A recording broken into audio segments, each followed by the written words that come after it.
We'll discuss about the menstrual cycle. At first, I will divide the whole phenomena into three parts. This is the first line where I will show the uterine wall.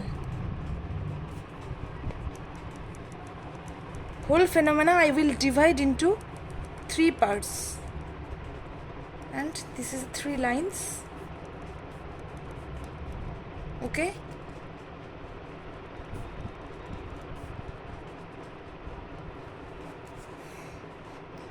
in this line I will discuss about the ovarian hormones.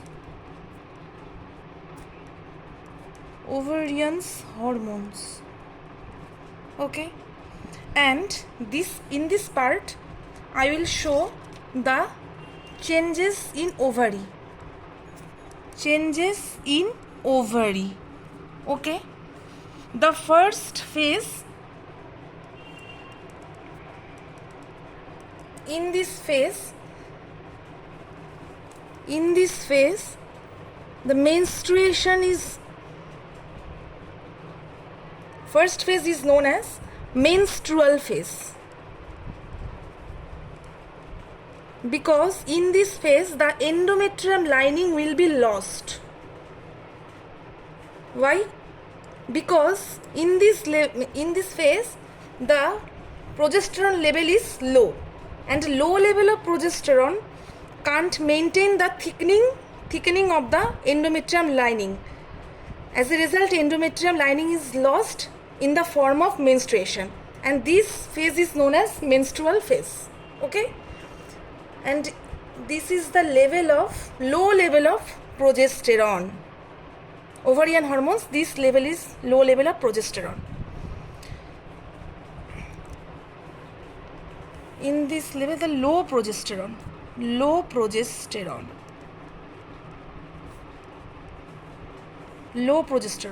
This phase under the low progesterone, and now the low level of progesterone, and here the pituitary gland and its hormones. Low level of progesterone now instruct the pituitary gland to release, stimulates the pituitary gland to release FSH. Now the FSH is released, right? And under the FSH, in this phase, under the follicular stimulating hormone, and the releasing of FSH by follicular stimulating hormone, the primary follicles starts to grow. Primary follicles starts to grow.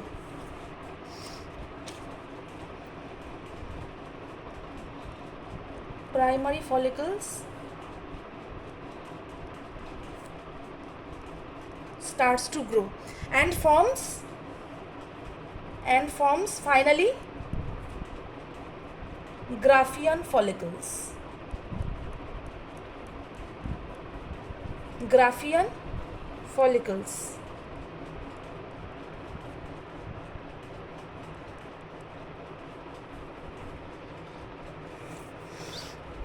This Graafian follicle release estrogen.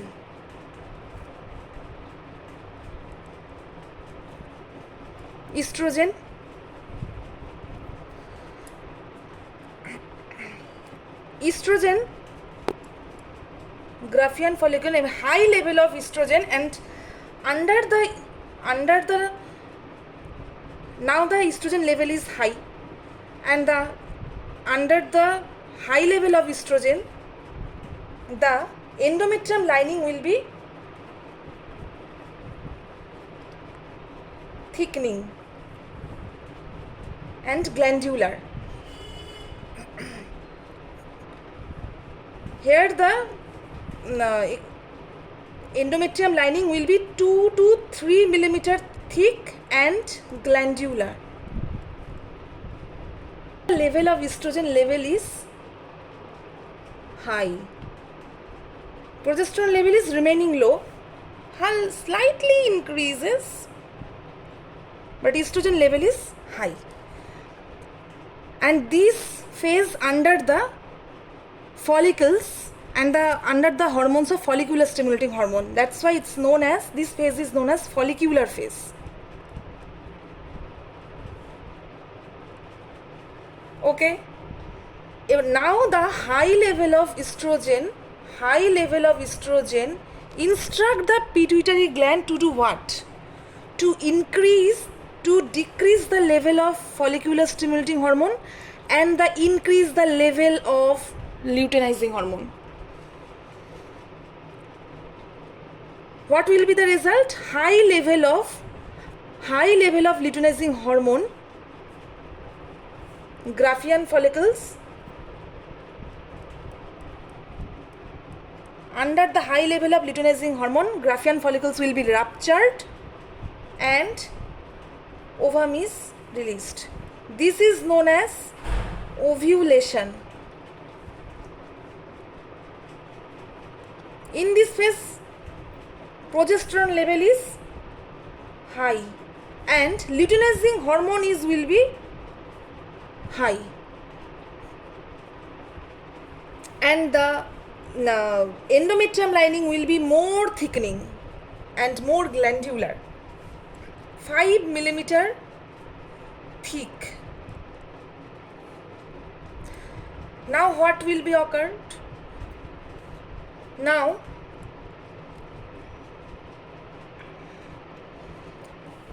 ovulation. After ovulation, these ruptured Graafian follicles will be converted into corpus luteum. This corpus luteum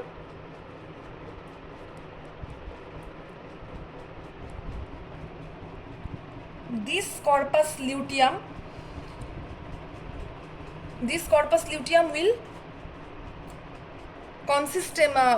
will maintain the high level of progesterone throughout the gestation period.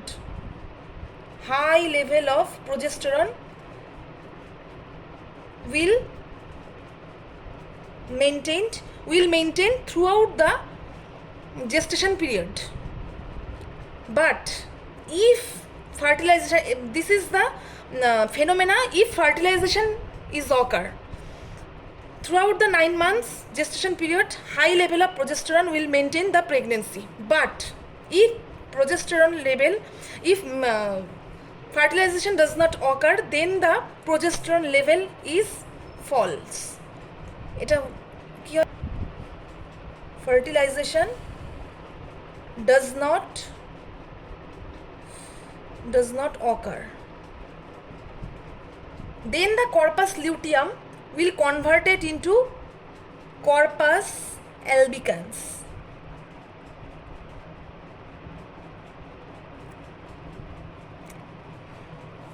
Okay, occurred, then the corpus luteum will be converted into corpus albicans. But fertilization if occur, then the corpus luteum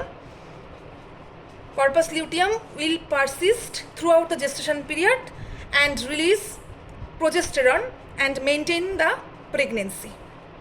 Okay, and the first phase just for 4 to 5 days, and next follicular phase will be for 10 to 12 days, and ovulation, very very important, this occurred will be 14th days, and under the high level of luteinizing hormone, this phase is known as luteal phase.